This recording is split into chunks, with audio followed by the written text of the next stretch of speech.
Bueno, pues nada, buenas tardes, buenas noches, ya no sé, es buenas tardes, ¿no? Sí, buenas tardes. Muchísimas gracias a Gama y sobre todo a Juan Zabala, aquí presente, que nos acoge hoy. Son unos anfitriones estupendos porque este es un poco el acto serio de celebración de los 30 años que acaba de cumplir la revista Cinemanía, que hoy ya es mucho más que una revista, pero empezó siendo esto, nada más y nada menos. Esto es un incunable. Inma estaba allí, además. El número uno. Revistón número 1 con Emma Thompson de madrina. Y pues queremos un poco hacer un pequeño debate, una pequeña charla amigable y contamos también con vosotros, por supuesto, sobre qué han sido estos 30 años desde el punto de vista del cine, desde el punto de vista de cómo hemos vivido profesionales que trabajamos en la información cinematográfica, en la crítica cinematográfica, sobre el cine en concreto, sobre el hecho de ir al cine, sobre el fenómeno del cine, cómo ha cambiado, sobre el cine, podemos hablar también del cine español y del cine en general, de la industria y de la creación cinematográfica, y también sobre cómo los medios han ido cambiando, lo que eran entonces, lo que son ahora, lo que somos ahora, porque todas estas personas que se sientan aquí a mi derecha, todos siguen trabajando y ya trabajaban entonces, y no vamos a decir datos, pero bueno, y os los voy a presentar. Aquí a mi derecha tengo a Begoña Piña, que está curtidísima en un montón de medios de comunicación. Empezó en Diario 16, si me equivoco me corregís, luego ha trabajado en Público, ha creado la revista La Gran Ilusión, que seguro que muchos lo conocéis, de los cines Renoir, y yo la conozco desde cuando yo empezaba. La tengo como estajanovista del curro, de como el periodista cinematográfico, como de calle, como de pase de prensa y rueda de prensa seguidas, que antes era como mucho más común y ahora ya se está perdiendo eso, ¿no? Sí. Y nada, luego además ha sido jefa de prensa de CIMA, que sabéis que es la Asociación de Mujeres Cineastas y Medios Audiovisuales, o sea que vamos, es una eterna periodista cinematográfica. También ha hecho muchas otras cosas de cultura, de libros, y además ahora ha visto la luz, o hemos visto la luz nosotros, y ella, que ha colaborado en todas las revistas y todos los medios de la competencia, por fin colabora también con Cinemanía, es crítica y redactora de Cinemanía, de lo cual estamos muy contentos porque es estupenda y nunca dice que no, que es lo que un director siempre está deseando. Así que mil gracias, Begoña, que se ha atrevido a acompañarnos. A su lado está Inma Garrido, que es pionera de Cinemanía, estaba en la redacción original que hicisteis esta revista maravillosa, que nos está quitando la vida a todos. Pusimos buenos mimbres, se ha llegado a 30 años. ¿Sí? Inma, pues eso ha sido todo en Cinemanía, desde redactora jefe, su directora y directora de Cinemanía. Fue breve, lástima, ¿verdad, Inma? Bueno, pero se abrió otra puerta. Pero ahí está. En mi currículum está. Claro que sí. Y Inma sigue trabajando en Prisa, haciendo revistas, que es una cosa muy chula que seguimos haciendo. Eso es algo también milagroso. De papel. Exacto. Que tiene mucho mérito. Eso es. Y además vinculada siempre a temas de cultura, de sociedad, así que nada, mil gracias por venir. Estabas obligada porque al haber sido directora, como le pasa también a Luis, ahí a su derecha está Luis Martínez, actualmente periodista, yo diría que es el periodista estrella del cine español. Sí. Venga, sí, periodista estrella del cine español, vamos. Sale en la tele, además, mucho en Historia de Nuestro Cine. Luis es un muy serio periodista cinematográfico. En el diario El Mundo fue director de Cinemanía antes. El día que se fue, a mí me nombraron director, o sea que debería estarle agradecido o no, porque es un marrón el que me dejaste, Luis. Pero bueno, yo además recuerdo que yo le leía en la uni, te estoy haciendo viejo un poco, Luis, pero perdóname. Él escribía las críticas en la sección de televisión del País de las películas. y ya lo hacía con un estilo muy... Nosotros nos fijábamos, leíamos El País, tal, y algo había en ese tipo que empezaba ahí a escribir reseñas muy breves de las pelis del día en la tele, que eso también tela con eso. Era una página, había 3 columnas y bueno, eran prácticamente... Los fines de semana podía haber 15, 20 películas. Sí. Era una cosa muy loca. Eso se hacía mucho, Tenías sí. que hacer ahí... Unos breves, ¿no? Con la unos fichita. breves, sí, sí. El maestro era Leonard Maltin, que le copiabas un poco el estilillo y tal, que iba así... Pim, pim. Pues eso casi tampoco existe ahora, ¿no? Ese tipo de reseña en los periódicos de las pelis No, se del han día. cambiado, ¿no? Las plataformas ya ahora mismo no tienen mucho sentido, ¿no? Tampoco que es así. Así que nada, aquí estoy acompañado de 3 cracks. Yo soy Carlos Marañón, soy director de Cinemanía y quería empezar preguntándoos si os acordáis, y más seguro que sí, qué estabais haciendo o si vivisteis o si os recordáis cómo fue en octubre de 1995 que apareció esta revista. Empieza tú, Inma, que sí que estabas allí. Cuéntanos un poco cómo... Bueno, sí que estaba, la verdad es que fue un parto, no quiero decir doloroso, pero sí intenso, fue muchísimo trabajo porque teníamos una presión de cierre muy importante, nacía una revista nueva, se lanzaba al mercado una revista nueva, y la competencia que teníamos era muy dura, porque había otras revistas de cine, pero sobre todo en el kiosco estaba Fotogramas, que era la revista que había acompañado a generaciones de españoles que tenía 20 años ya y más de trayectoria. Entonces teníamos que crear algo muy, muy diferente desde el principio, el que fue aquel primer director, Javier Angulo, que era un hombre de prisa y un enamorado de la cultura y del cine. Teníamos que dar una nueva visión, un nuevo diseño, teníamos que modernizar y teníamos como buscar una diferencia muy, muy clara con una revista que es que la gente llegaba al kiosco y ni miraba la portada. Nosotros nos iban a mirar la portada, ¿no? O sea que trabajamos muy duro, con muchos meses de antelación, pero siempre la gran apuesta fue, para diferenciarnos, apostar por el cine español. O sea, queríamos que toda la industria, todos los oficios, todas las películas fueran resaltadas con respecto al cine internacional. No lo conseguimos porque sí lo conseguimos. Lo que pasa es que la portada no se vistió de tal manera porque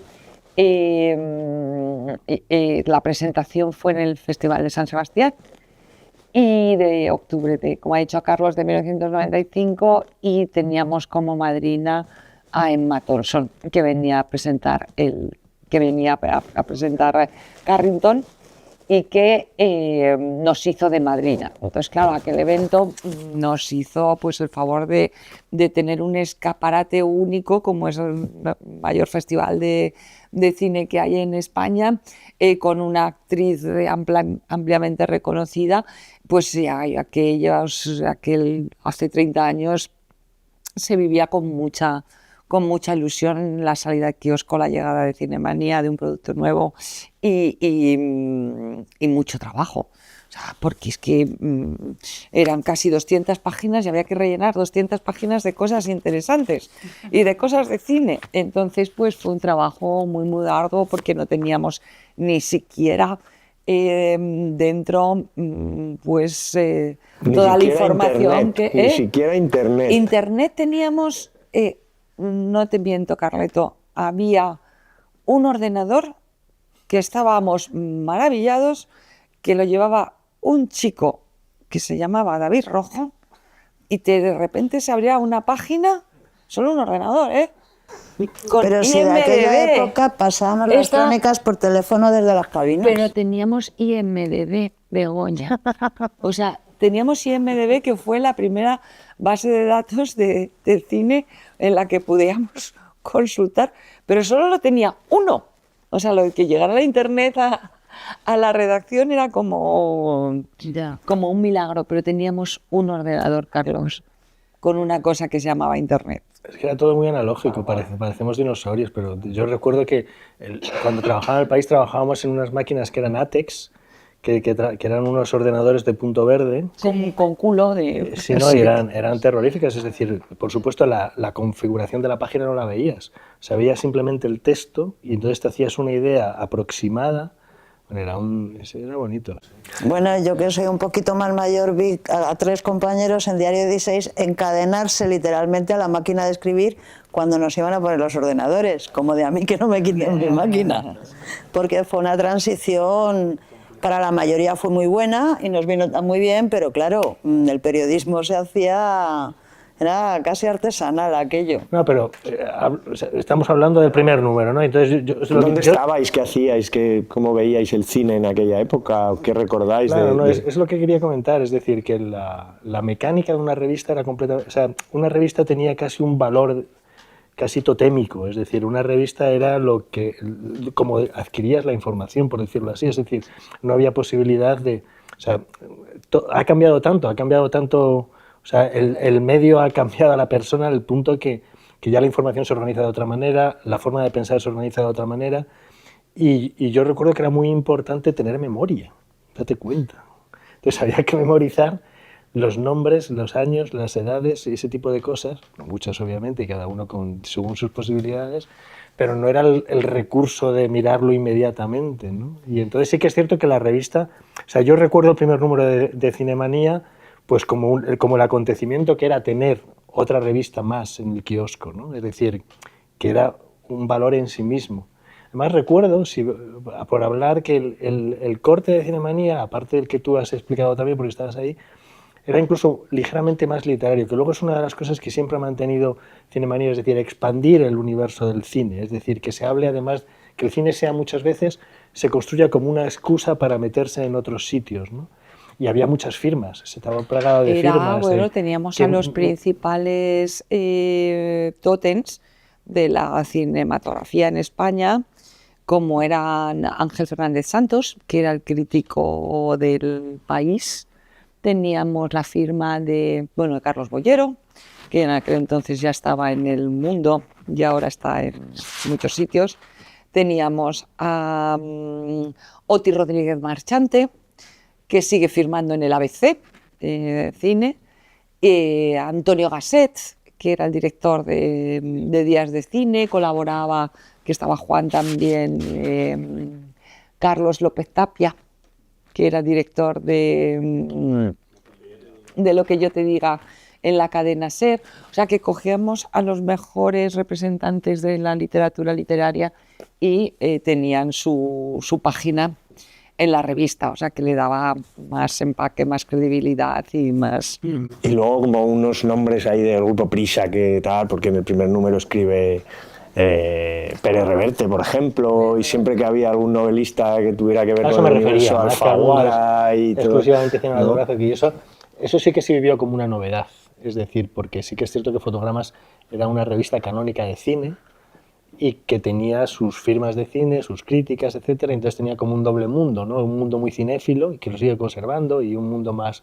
glamour, más cerca de cualquier revista casi de estilo de vida, que llaman, ¿no? Hombre, conseguimos que, por ejemplo, en estrenos como Carne Trémula nos escribiera Almodóvar, o que nos escribiera Díaz Llanes, o sea que tener una columna final de un director, o sobre todo eran directores, o de un guionista, pues para nosotros era un gran éxito, ¿no? Bueno, y luego para el resto de los compañeros que trabajábamos en cine era muy interesante ver que había maneras distintas de hacer una revista mensual de cine, ¿no? Que eran cosas muy diferentes, que no tenían nada que ver cómo era Fotogramas, cómo era Cinemanía, ¿no? Y eso era muy interesante porque también lo veían nuestros jefes, que todos tenían un poco como la mente más estrecha, y abrió muchas mentes, ¿no? Se abrieron un poco las secciones de cultura a otro tipo de cosas que antes no se hacían. O sea, fue interesante tener otro modelo, digamos, de manera de hacer periodismo de cine, ¿no? En el mercado. Hombre, lo que tratábamos de reflejar sobre todo era toda la industria del cine. O sea, teníamos que meter en la revista la industria del cine, desde lo que era un proyecto hasta lo que era un rodaje, lo que era la postproducción, después el lanzamiento, el estreno, pero teníamos todas las ventanas, todo el proceso de las películas tenían que entrar en las distintas secciones que eran un poco el esqueleto de la revista. Y era muy difícil porque, como ha dicho Luis, es que no teníamos la documentación y la memoria tiene su terreno muy acotado. Creamos nosotros un departamento de documentación para guardar lo que eran los pressbook de cada película, las fotografías, pues claro, todo el histórico del cine de un siglo y pico antes había que buscarlo. Teníamos una guía, una Biblia que eran las 22.000 películas de Carlos Aguilar. No 15.000 películas y había diccionario de directores, claro. Es que lo que has dicho era muy interesante, ¿no? Que la memoria era importante, incluso si hacías un reportaje para recordar escenas de películas que habías visto, cosas que ahora googleas en un minuto, ¿no? Y que ha durado más tiempo, esa capacidad, pero ahora cualquiera puede hacer prácticamente, incluso sin haber visto las películas, puede hacer referencias a otras que entonces no. Entonces era necesario que hubieras visto, porque si no, no sabías nada de lo que había, ¿no? Hombre, ya existía el VHS, ¿no? Ya existían los vídeos, porque yo recuerdo que también con Cinemanía fui a la presentación del DVD en Europa, en Berlín, y no me voy a olvidar la fecha, en 1996. O sea, aquello era como un acontecimiento que llegaba una cosa así de metal redondita y que nos iba a hacer comprar un nuevo reproductor para casa. Bueno, ¿no? es que claro, la documentación es fundamental en el oficio, y en esa época que no había internet, no lo teníamos, dependíamos. Bueno, yo me acuerdo de llamar, por ejemplo, a algunos directores, por ejemplo, José Luis García Sánchez, que tenía muy buena memoria y tenía una base de datos impresionante. Le llamabas por teléfono y le decías en qué año, tal, por qué no, y entonces él te decía en tal año con no sé quién, llama a Menganita. Pero te tenías que fiar de la memoria de José Luis. No, pero él se había hecho, lo había escrito, él tenía sus fichitas y sus cosas. Y entonces, bueno, era parte de mi base de datos, era José Luis García Sánchez, ¿sabes? Pero tenías que echar mano de esas cosas porque no las teníamos, ¿no? La biblioteca como referente, ¿no? La figura de la documentalista, ¿no? Claro. El equipo de documentación, que es Susana Hernández, ¿no? Que estaba allí y tú ibas a escribir un artículo sobre algo y pedías un dossier y la documentalista te preparaba un dossier con lo que más o menos se había publicado, que habíamos visto, que ella había ido recopilando de libros, de prensa, y se iba guardando todo eso. Estaba trabajando para todos, porque nosotros nos hacíamos con Fotogramas y Cinemanía cuando salía ese mes y ya teníamos documentación de todo lo que íbamos a ir, los que trabajamos en el día a día haciendo de esa información, ya era parte del trabajo. Fíjate que la estructura de las revistas ha cambiado digamos, ha hecho cambiar un poco la mentalidad con que se aborda el conocimiento, o sea, en general, por meterse en Honduras.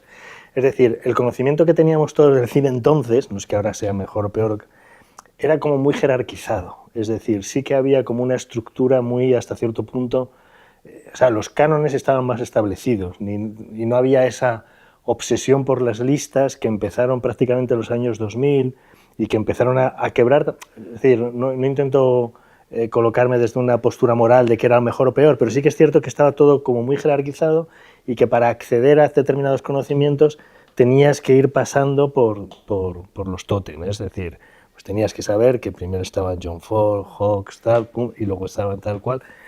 Y eso se ha ido quebrando, y como se han ido quebrando las revistas también, ¿no? Es decir, la propia irrupción del VHS quebró la forma de acercarse a las películas, quebró los cánones, de alguna forma se hicieron, en vez de ser más verticales, se hicieron más horizontales, y entonces entró la discusión, ¿no? En ese sentido, ¿no? Y las revistas también han ido cambiando con eso, ¿no? Y Cinemanía en estos años también ha ido cambiando con eso.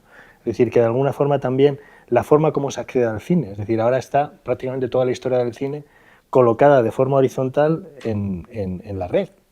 Y accedes a ella de una forma, y es muy curioso porque los cinéfilos más jóvenes tienen unos conocimientos, digamos, mucho más heterogéneos de como los teníamos nosotros. Es decir, muchos de nosotros pues nos criamos la primera historia del cine que leímos fue la de Roman Gubert, que es una historia perfectamente estructurada y catalogada y con los clásicos, o sea, todo perfectamente. Y todas las nuevas películas o todas las novedades había que encajarlas en la cuadrícula. Y eso ha ido cambiando. Y con eso también han ido cambiando las propias revistas, ¿no? Que el conocimiento que ofrecen es completamente distinto, ¿no? También porque el acceso a las películas es distinto, es mucho más fragmentado. Bueno, y porque el oficio ha cambiado completamente, Sí, Luis. pero O sea, quiero decir, hace años, cuando nació Cinemanía, las fronteras entre lo que era promoción, publicidad y periodismo eran clarísimas. Todo el mundo sabía que era una cosa y que era otra, cosa que hoy no sucede. Prácticamente no lo saben ni algunos periodistas. Y luego éramos muchos menos trabajando en el oficio y el oficio era mucho más acogedor. ¿Cuántas veces hemos ido, cualquiera de nosotros, a un rodaje y hemos pasado un día en un rodaje? A lo mejor solo con otro compañero. Y hemos comido con los equipos, hemos hablado con los actores, con los técnicos, con la directora o el director. Hemos visto cómo rodaban, sabemos si la peli tiene más medio. Eso, o sea, eso desde hace cuántos años no se puede hacer eso. Entonces, claro, si el periodismo cultural ha cambiado absolutamente, entonces la información que se da tiene que cambiar necesariamente porque obedece a otra cosa. ¿Y ha cambiado a peor, Begoña? Yo creo que sí, yo creo que ha cambiado a peor. Yo lo creo, desde luego yo tengo menos tiempo de calidad para trabajar las cosas de las que tengo que escribir.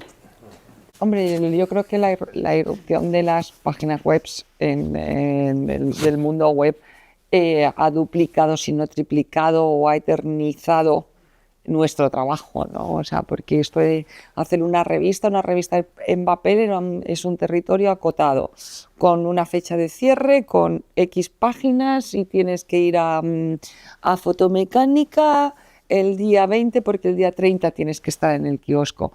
Pero claro, alimentar también una página web con calidad cinematográfica en la que no solo reproduces o amplías el contenido de una revista como Cinemanía que ha sido mensual, en una página web tienes que dar actualidad continuamente. Entonces, claro, el trabajo del periodista ya no puedes ir a ver 5 cosas a la calle como hacíamos antes, ir, ver y contar, que contaba Begoña, es que ahora prácticamente mucho es trabajo de mesa. Y eso pues... Claro, eso se nota, sí que... porque cuántas veces en Cinemanía han salido, en cualquiera de vuestras etapas, han salido un montón de reportajes de cosas elaboradas, que habéis dedicado un día, una mañana entera, que habéis tenido una semana, entrevistas de 2 y 3 horas o de una comida, y eso se nota mucho cuando se escribe. ¿Cuántas veces se puede hacer eso ahora? Ya. Bueno, también el mundo de la distribución que conocimos y de las grandes distribuidoras, pues ha desaparecido. Cuando hace 30 años había 2 grandes majors americanas y unas cuantas distribuidoras españolas importantes, pequeñitas, que trabajaban mucho para el cine español, pero internacionalmente estaba la Century Fox, Disney, Paramount, Universal. Bueno, pues ellas han sufrido unas han desaparecido, otras han sido absorbidas y las demás, prácticamente con las plataformas se han diluido, ¿no? en el mundo actual.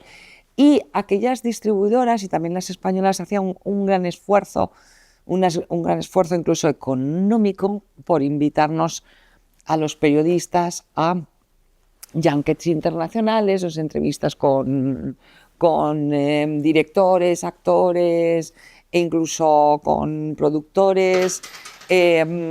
Las españolas también, o sea, teníamos muchas fuentes más accesibles de las que hay ahora. O sea, ahora yo trabajar con todo lo que se estrena y publicarlo, lo sabes tú mejor que nadie y vosotros dos más que yo ya el cine lo tengo reducido a unas cuantas páginas y a unos cuantos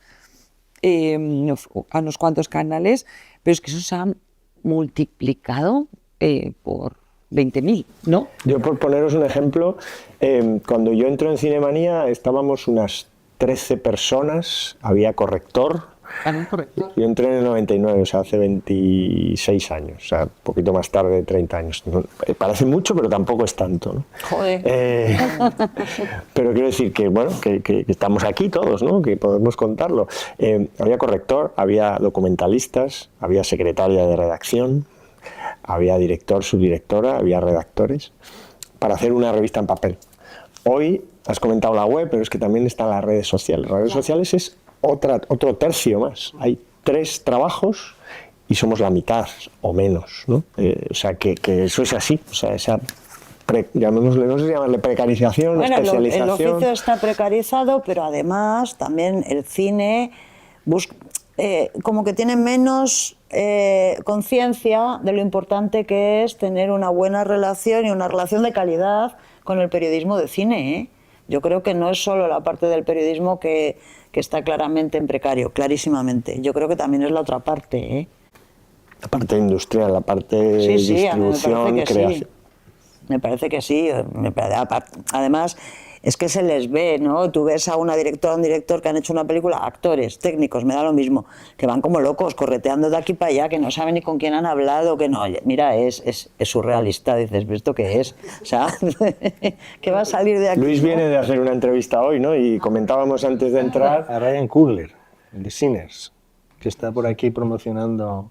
Comentábamos antes de entrar que era casi un problema, ¿no? Pedir una entrevista, Luis además que pues, está en un periódico que también puede dar espacio a determinadas, ¿no? Y como que casi pedir una entrevista de un actor que va a estrenar una película como que resulta antinatural para los que te tienen que vender la película incluso, ¿no? Sí, bueno, sí, pero en realidad es que ha cambiado todo tanto, tampoco quiero decir que, bueno, pero que hay que aceptar el cambio como lo que es, ¿no? Que es, pues ha cambiado incluso la forma de consumir cine, ha cambiado la forma de consumir la información de cine, y entonces, lógicamente, pues bueno, se van reajustando las piezas. Lo que pasa es que cambia demasiado rápido y el mecanismo de ajuste de las empresas siempre es más lento que el mecanismo, digamos, de acceder a las películas. Ahora se estrenan 15 películas semanales, prácticamente, ¿no? Las películas no aguantan en cartel. Una película tiene de vida media un fin de semana y poco más, pero también es cierto que, bueno, que quejarse de la abundancia es un poco obsceno. Es decir, bueno, pues sí, realmente es más trabajoso, tienes menos tiempo que dedicarle, etcétera, pero al fin y al cabo, bienvenida sea la abundancia, ¿no? Bienvenida a que pero bueno, la 15 abundancia películas. esa es muy buena para revistas como Cinemanía, es muy buena porque es más campo de trabajo y además más posibilidades de publicidad, me imagino. Y luego, por otra parte, yo creo que para periódicos, programas de radio y tal, es que yo creo que el periodismo cultural tiene que apostar. No es necesario hablar de 15 estrenos que haya cada semana. Claro, por eso sí, es decir, las O estrategias sea, han quiere decir cambiado. que eso está inventado. Yo ¿no? recuerdo haber trabajado en un periódico, es decir, en el mismo, incluso cuando trabajaba en El País, donde se cubrían todos los estrenos y todas las películas no solo eran motivo de entrevista, reportaje, etcétera, sino que además lo eran de crítica. Pero hablábamos de 4 o 5 películas a la semana. Luego las películas tenían una vida en cartel, es decir, pues las películas aguantaban. No me hablo de, yo qué sé, pues de Ópera Prima, que su éxito estuvo que aguantó meses, pero sí que es cierto que las películas aguantaban en función de... Ahora es un repositorio que se va renovando constantemente, ¿no? Y basta que llegue un blockbuster para que inunde absolutamente toda la cadena de exhibición y expulse a todo. Entonces, claro, todo ha cambiado en ese sentido, ¿no? Pero también es cierto, dices, por un lado, los cines desaparecen en determinadas ciudades, pero también es cierto que las plataformas llevan el cine a todos los lados. Es decir, es un mundo contradictorio que no me siento así con muchas fuerzas ahora para decir, venga, vamos a presentar una tesis general sobre eso. Bueno, es decir, en momentos de... O sea, todos los momentos de cambio son de incertidumbre, son momentos, es una buena oportunidad para lamentarse y quejarse, pero también lo son de oportunidades, ¿no? Eso que dicen los de la autoayuda, ¿no? Que todos los momentos de crisis pues son momentos de oportunidad. Y sí que es cierto que eso está ocurriendo, ¿no? O sea, yo soy de los que mantiene, y esto es una afirmación dura, que ahora se hace mejor cine que nunca. Y dices, coño, ¿cómo puede ser? Pero por la variedad. No, y por la calidad. Esa es mi opinión. porque, o sea, es decir, cada año te encuentras un mínimo, es cierto que se hace muchísimo, pero hay un mínimo de 5 películas espectaculares que me cuesta recordar cuando, digamos, la cosa estaba más calmada. Es cierto que no tienen quizás la repercusión social que tenía antes, porque el cine ha perdido la centralidad dentro del mundo de la cultura que tenía antes. Ahora se habla de muchas más cosas además de cine.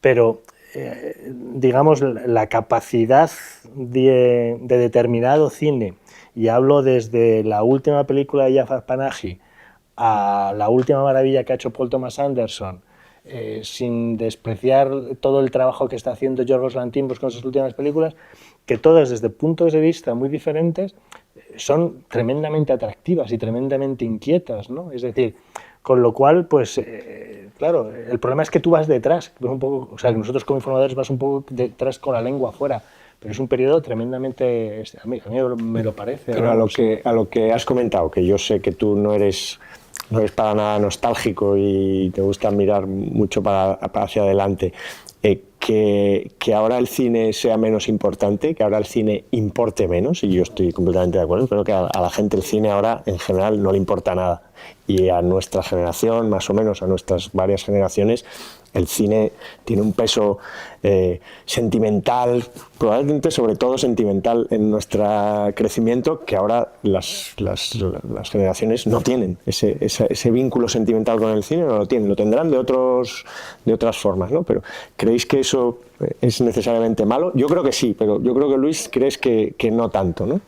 No, me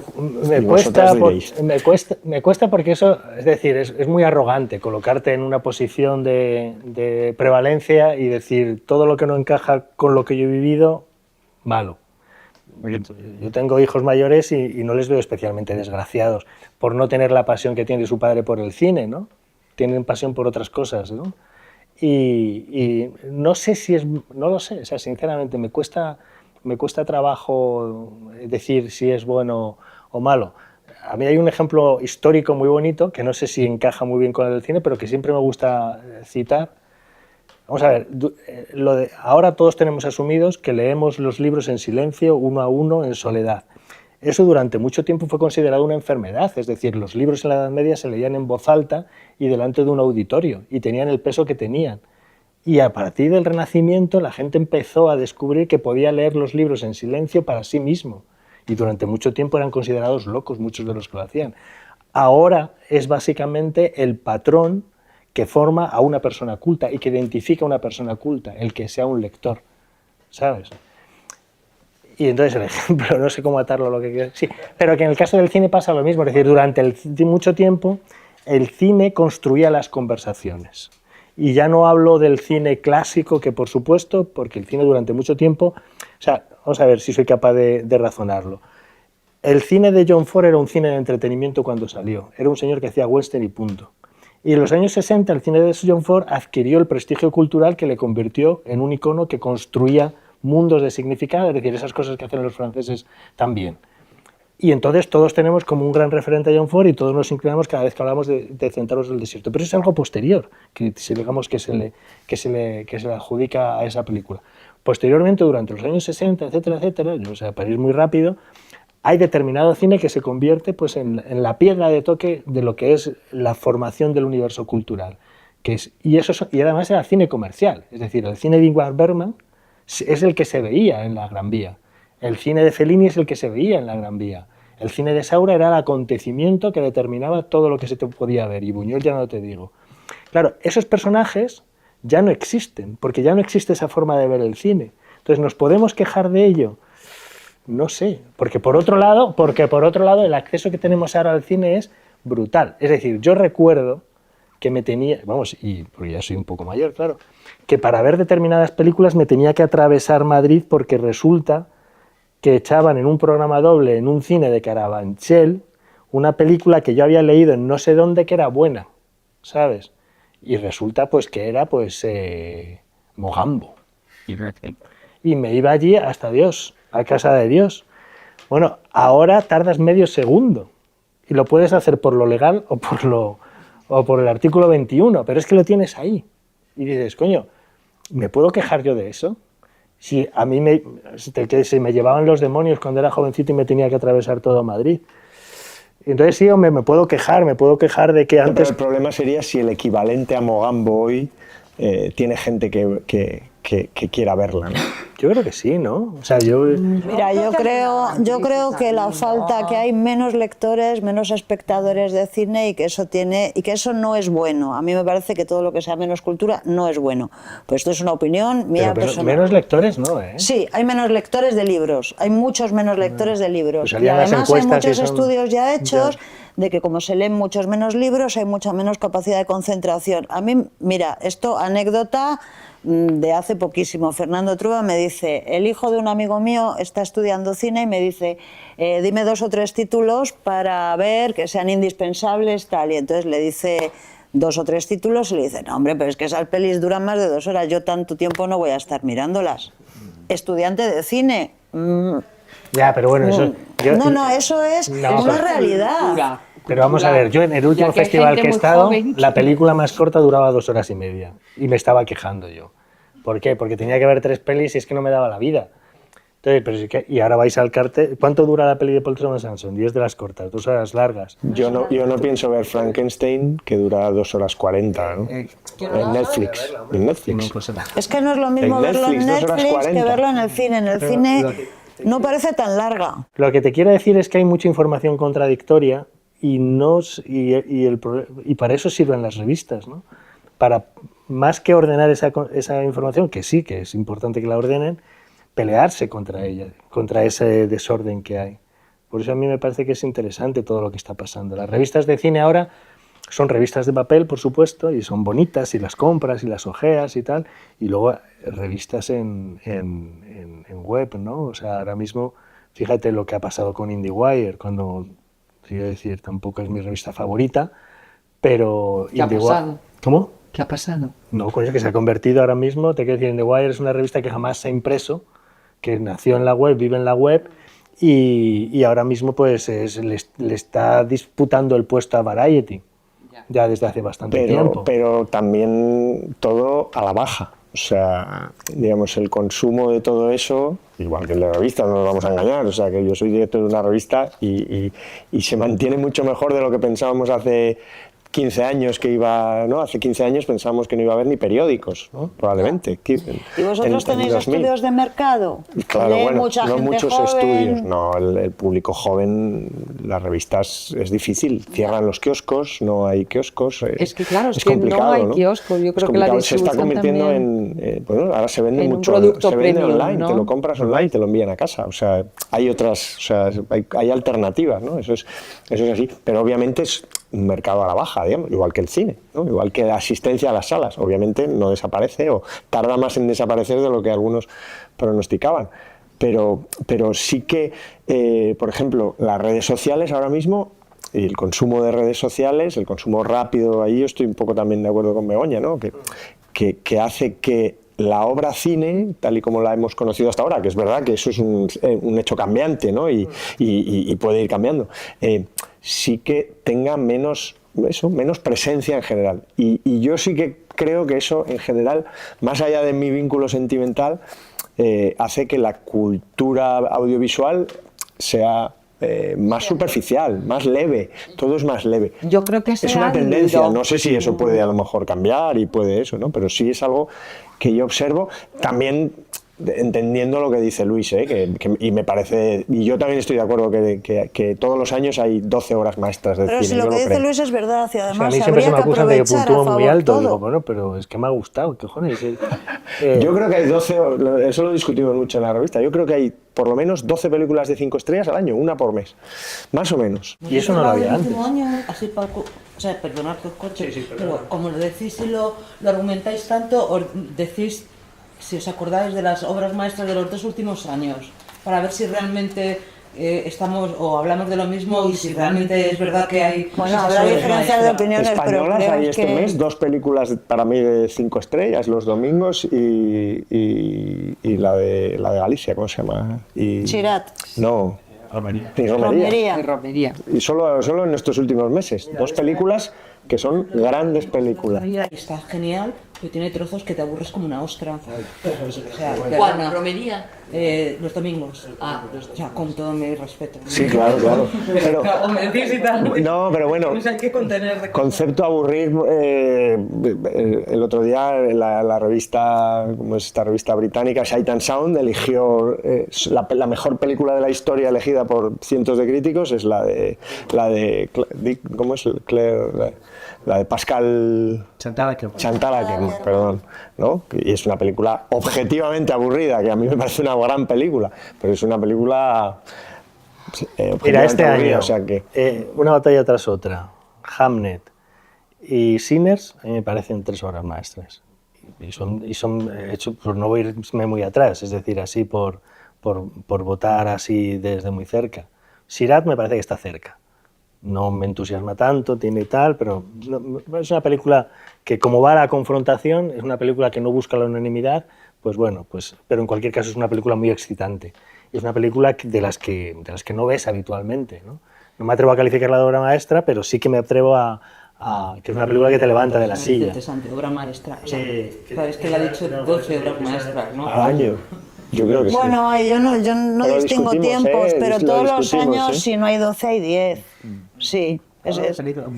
De las que nosotros vemos, porque luego hay muchas películas que no llegan aquí, que no vemos, ¿no? Y seguramente entre esas también hay algunas Oye, grandes y el películas. fenómeno, perdona que te corte, Begoña, Córtame, el fenómeno córtame. series, como que forma parte un poco también de nuestro trabajo, Yo ¿no? creo De que en nuestro... eso sí que ha cambiado el cine en estos 30 años, ¿no? Yo me acuerdo, un poco siguiendo la línea de hablamos o no hablamos de cine, de consumimos o no consumimos cine. Yo me acuerdo que era como un centro, como era el centro de las conversaciones entre gente pues con una cultura y con un interés grande por este medio audiovisual. Era el centro de nuestras conversaciones. ¿Has visto tal película? ¿Has ido al cine a...? Era como fundamental en tus charlas, no profesionales, sino en tus charlas con tus amigos, colegas de fin de semana, bla, bla, bla. Y yo creo que eso ha desaparecido. O sea, ahora es el consumo fundamental de series. Y entre la gente joven ni siquiera me atrevería a decir que sea el centro de la conversación, ¿no? Entre grupos de amigos. O sea, No yo sé de creo qué que habla la gente joven. Vosotros tenéis hijos, ¿de qué hablan vuestros hijos? No hablan conmigo. No tienes ni idea. No, vamos a ver, sí, hablas de las series, es decir, había una idea que se me había quedado colgando, es decir, o sea, cuando se habla de Las las series es el cine comercial de claro, hace 40 años. Claro, y es inapelable pues hablar del algoritmo, es decir, pues las series, si no nos vamos a series realmente interesantes que proponen cosas, tanto narrativa como estilísticamente, que hay muchas, por cierto, la serie básicamente pues es una canonización del lenguaje audiovisual de una forma muy ortodoxa. Y eso provoca, por un lado, pues sí, que muchas series sean perfectamente prescindibles porque son narrativamente muy planas y luego además cada vez más, porque ahora hay un nuevo fenómeno que se llama el de la doble pantalla y entonces las series los que hacen es para que alguien que está viendo una serie que probablemente esté viendo una doble pantalla, que es la de su móvil, para que no pierda la serie, se repiten los argumentos, se repiten las conversaciones, se señalizan mucho más todos los cambios de ritmos, etc. Y eso, o sea, la doble pantalla lo que hace es simplificar aún más el lenguaje de visual. Vale. Pero por otro lado, y eso es muy bonito, y es un fenómeno que se está dando en el cine tiende a un lenguaje del extremo, de la sorpresa, de quebrar el algoritmo, ¿no? Entonces se están viendo cosas realmente sorprendentes, ¿no? O sea, el ejemplo más clásico el año pasado era The Brutalist. The Brutalist trabajaba cada uno de sus planos contra la posibilidad de establecer un algoritmo, es decir, pues cambiaba el formato, cambiaba la textura de la imagen, cambiaba la narración, estructurada en 2 partes, es decir, era todo un reto para el espectador, incluso para la vejiga del espectador, pero eso era una firme voluntad de llevar el lenguaje visual a otro terreno mucho más vibrante, ¿no? Y eso lo estamos viendo constantemente. Emilia Pérez hacía lo mismo. Emilia Pérez era un desmontaje del musical en clave terroríficamente estruendosa y que no solo jugaba con la forma, sino con el propio contenido, porque bueno, pues era una historia de un, pues ya lo habéis visto, ¿no? De un trans, etcétera, etcétera, y eso también funcionaba un poco dentro del lenguaje de la película. Y eso se está viendo mucho, es decir, incluso en el género de terror, que cada vez se estrenan más películas de terror. Y las películas de terror que se estrenan, más allá de las Blumhouse de rigor, de las malas, digamos, pues hay fenómenos como muy peculiares. Osgood Perkins, ¿no? Por ejemplo, ¿no? O lo que hace Osgood Perkins, lo que hace este verano hemos visto dos, la de Weapons y la de Devuélvemela. Devuélvemela. Eran Pero dos volviendo un películas poco a de las una tensión series- brutal y tal. Disculpa, perdona. No, y era eso simplemente lo que quería decir. Es decir, que las series, por un lado, son recibidas como una ritualización o como una especie de domesticación de lo más interesante del cine, porque lo convierte todo pues, en una manera de enganchar, es decir, ya no es ni siquiera película, sino es producto, en la mayor parte, que cuidado con las generalizaciones, pero como todo fenómeno provoca una contrarreacción. Y esa contrarreacción es muy interesante. Es simplemente lo que quería decir. Pero eso además también es reflejo de cómo son de diferentes, y es lo que decía Inma, las discusiones que se tienen fuera de la cosa profesional. Cuando hablas de cine, hablas de una cosa, hablas de esas películas, especialmente, es que lo de las series, con excepciones, que las hay grandes series. Lo de las series, y me voy a tirar un poco al barro, es un poco lo que pasaba con el fútbol cuando yo era pequeña y mi padre, entonces hablaban de fútbol, que era lo que se veía. Ahora hablan de series, porque es que hay que ver el juego del calamar, o hay que ver no sé qué. Entonces, como eso es lo que hay que ver y es de lo que se habla, es lo que se ve, pero la discusión tiene cero de cultura, cero de profundidad, cero de nada. Quiero decir, no es otro tipo de discusión. Depende con quién te apuntes, Ramón. No. Pero vamos, sí puedo estar de acuerdo, no lo sé. Sí, a mí una de las cosas que me divierte mucho de las series, cuando se habla de series, es como cambiar cromos. ¿Has visto esta? Claro, sí, tienes que ver, has visto esta, no te puedes perder. Exacto, sí. Pero bueno, pero en cualquier caso hay, bueno, qué sé, te quiero decir que ha habido series, es decir, que narrativamente están a la altura de lo mejor, pues los Soprano, The Wire, etcétera, ¿no? Pero luego yo qué sé, lo que ha hecho este hombre, el de Perdidos, ¿cómo se llama? Ahora no me recuerdo. Bueno, me acordaré, vale, sí. No, Abrams no, estaba pensando en el guionista. Bueno, me acordaré. Te quiero decir que sí que son cosas interesantes las que están haciendo, ¿no? O sea, que hay de todo, básicamente es lo que quería decir, ¿no? Y luego lo de las conversaciones, me he quedado pensando, porque luego depende, es cierto, es todo mucho más errático, no hay quizás esa ritualización de película tal cual, pero de repente sí hay películas que crean pequeñas explosiones, Sí, ¿no? sí. Mira Los Domingos, ¿no? A mí Los Domingos me ha dado tiempo a cambiar de opinión, fíjate. Me ha dado tiempo a estar a favor y ahora en contra. Pero te quiero decir que eso es interesante, es decir, como una película se alimenta con la conversación. Esto es interesante, ahora estás en contra de Ahora estoy en contra, yo me puse muy a favor en su momento y ahora estoy en contra. Pero ¿qué te quiero decir? Pero muy de crítico eso, ¿no? Cuando ya le gusta a todo el mundo, ya no. Claro, sí, no. No es como el crítico estrella español. No, pero vamos a ver, yo generalmente lo que sí, a mí me gusta estar a favor, como todo el mundo, es decir, estar en la disonancia a nadie le gusta, ¿no? O sea, a nadie le gusta o tienes que tener mucho, y yo no soy especialmente corajoso, ¿vale? Pero sí que es cierto que oyes, o sea, la película que yo vi al principio no es la película de la que escucho hablar, y entonces eso me hace dudar de mi forma de atender la película. Digo, claro, es que quizás la atendí mal. Es decir, yo la película que vi de Los Domingos es incompatible con que salga un obispo defendiéndola. Y ha salido obispo defendiéndolas. Y entonces digo, hostia, pues está claro que me he equivocado. Hay que tener también un poco la Bueno, decencia de puedes decir, pensar que se ha pues equivocado el obispo. O, bueno, sí, pues se ha equivocado el obispo, pero ya me duele, ¿no? Ya me duele que compartir los gustos con un obispo. ya me duele. Todo el mundo arriba las cuas sus sardinas, Claro, ¿no? sí, Pero sí.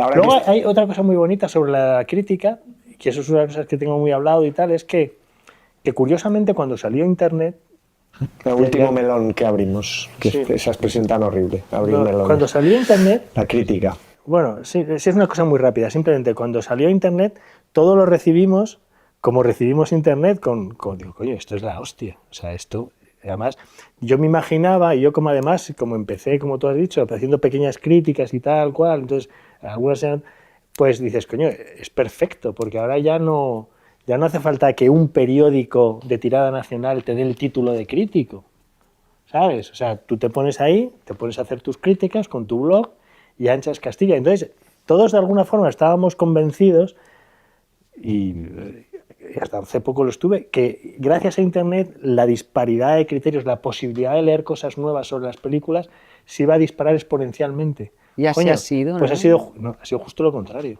O sea, Internet sobre todo, lo ¿de que ha quién hecho te es puedes fiar o no? unificar los criterios. Es decir, las opiniones de las películas se han restringido, es decir, y sobre todo por culpa de los agregadores de críticas. Y entonces ahora, o sea, ¿quieres saber si una película es buena o mala? No hace falta que leas varias críticas y te pongas a discutir con unos y con otros. Te vas al Rotten Tomatoes, 73 fresco, está bien. Bueno, Dices, porque "Hostia, ¿qué ha pasado? antes, ¿Qué ha antes pasado?". buscabas la crítica de tu crítica o de tu crítico Ya, de pero es que cabecera. el Tú gusto- ibas a leer la persona que hacía la crítica que iba contigo. comprabas, El gusto y razonar el gusto no es una cosa que se hace por consenso. O sea, eso es una cosa personal que se explicita en soledad, por decirlo así. Entonces, en el momento que hay agregadores de críticas, Final Affinity y tal cual, que te hacen el resumen, a tomar por culo, ya la crítica no vale para nada. Claro, pero es que también es cierto, y por hablar de la crítica 2 minutos, yo es que creo que la crítica que te dice si tienes que ir o no ir a ver una película es absurda. O sea, Pero creo- siempre ha sido necesaria, ¿no? O sea, siempre nos hemos alimentado. Bueno, o sea, si es de el fin quien, que buscas en nos una hemos- crítica, ¿no? No sé. Yo estoy de acuerdo con Carlos. Yo creo que la crítica tiene que incluso ser habría otra que cosa. leerla después de ver una película. Oye, ¿no? cada Eso uno sería busca, la claro, forma- cada uno busca en la crítica lo que le conviene o lo que le vale. Es decir, si tienes poco tiempo, pues tienes que elegir esta, que es la que dice el este. O sea, yo no soy, o sea, no estoy en contra de las críticas del gusto, de decir me gusta, no me gusta, me aburro, no me aburro, y que tú te identifiques con la personalidad del crítico. Bueno, pues perfecto. Pero sí que es cierto que la crítica que me gusta leer es otra, es decir, pues es la que te amplía el significado de las películas, la que discute con las películas, la que se coloca en paralelo al discurso de las películas, y esa es una crítica como muy interesante.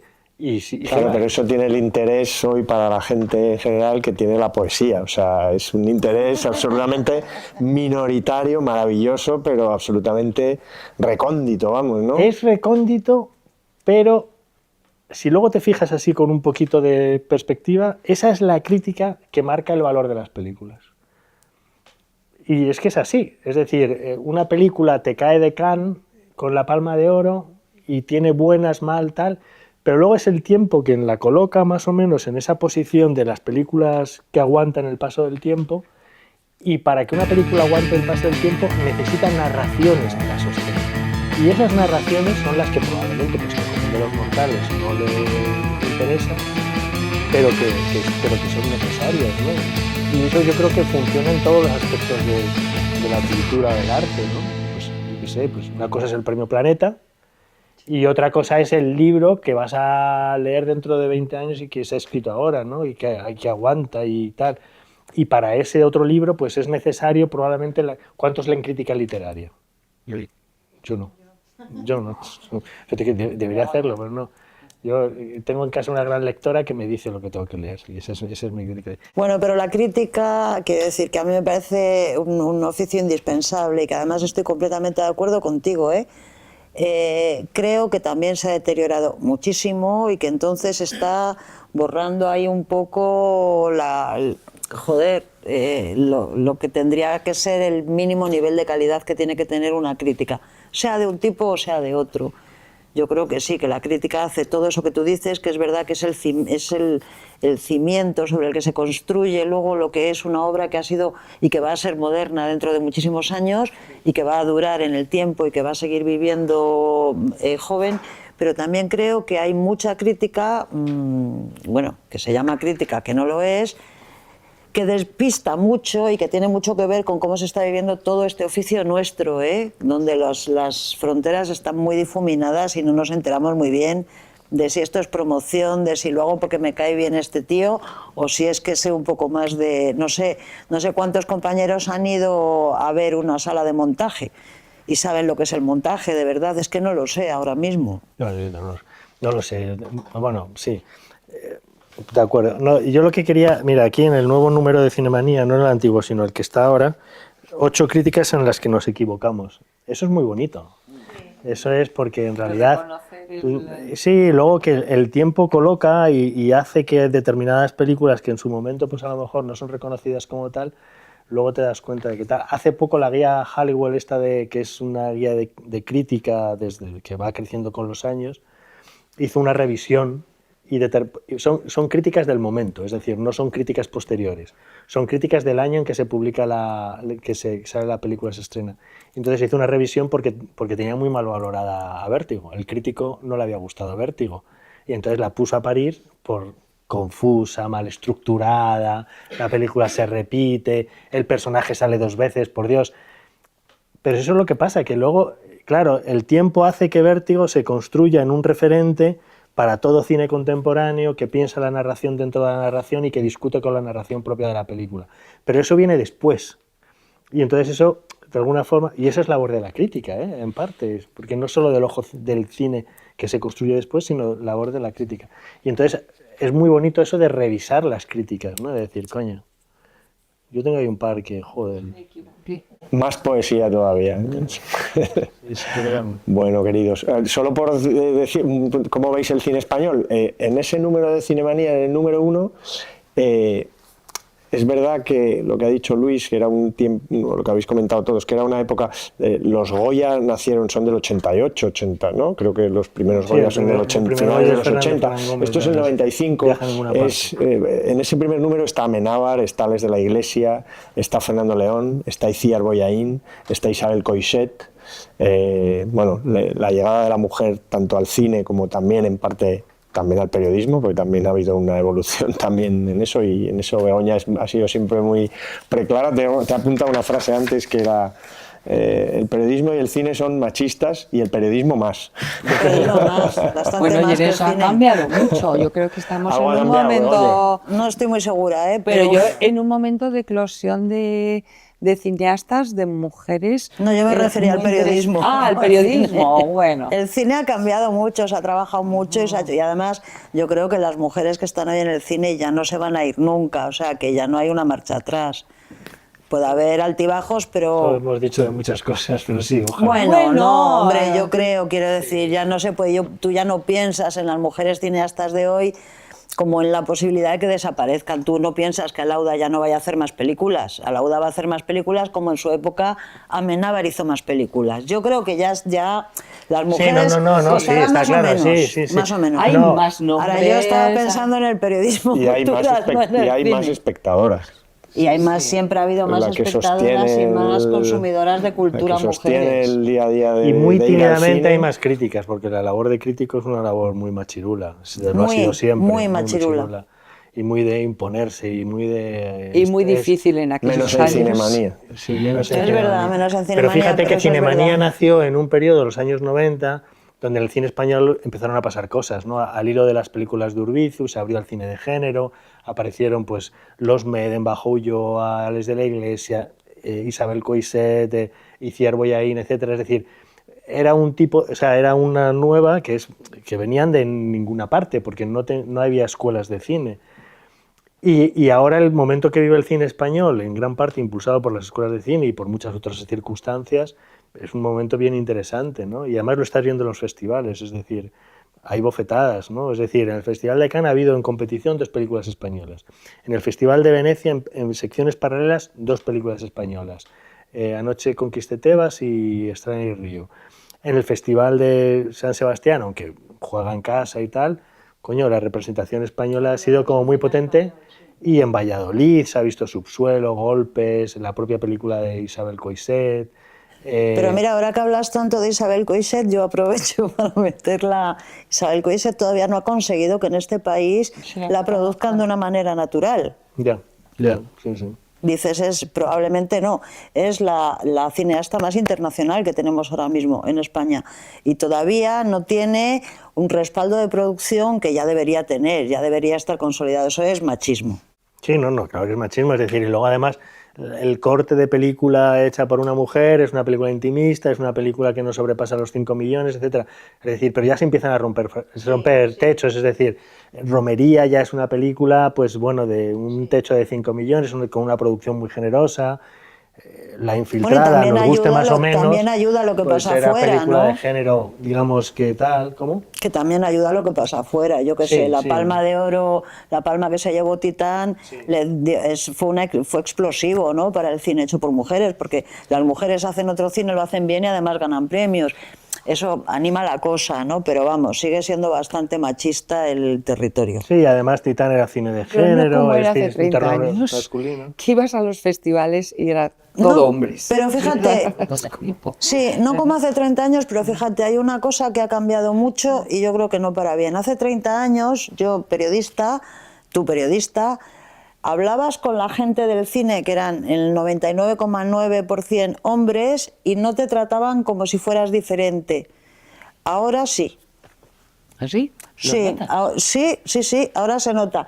Hay como, o sea, como es, que esto es lo que decía Luis antes, ¿no? Por ejemplo, ellos, en el cine hay como mucho más predicamento de la crítica que hace un hombre o del trabajo que hacen determinados periodistas hombres que del trabajo que hacen las mujeres. Y se nota. Y entonces piensas, No, y luego sí, no, y se hemos nota, y ido vamos a ver. al revés. La única crítica así internacional, relevante, importantísima y tal, es la del New York Times, Marjola Dargis. Y Marjola Dargis está, o sea, es decir, y es importante, o sea, ha hecho su carrera escribiendo críticas feministas. Es decir, que de alguna forma es mujer escribiendo sobre cuestiones de mujeres, por decirlo así. Es decir, la barrera, digamos, todavía, o sea, en la crítica sobre todo queda mucho por recorrer todavía. Pues fíjate, yo el otro día, por acabar, estuve en la universidad y fui a recibir unos proyectos de alumnos que hacían revistas de cine en la asignatura de crítica cinematográfica. Y una chica, una profesora joven, me dijo, oye, dale recuerdos a Andrea, porque yo la leo desde hace 15 años y es la crítica en la que siempre me fijo las Mira cosas qué que bien, dice. muy bien. O sea que... Lectora mujer. Sí, bueno, y en España está Nuria Vidal, cuidado, que es la decana y está ahí y escribe todas las semanas, manda su blog. ¿No? Sí, todos los domingos recibo Todos los yo el domingos, blog de el blog Nuria. de Nuria. Sí. Y escribe en Cinemanía también. Pues sí, Nuria es... Pero que hay pocas, pero vamos, empieza a ver, ¿no? Pues aquí lo dejamos, queridos, mil gracias, espero que lo hayáis pasado bien, es un placer, gracias a vosotros.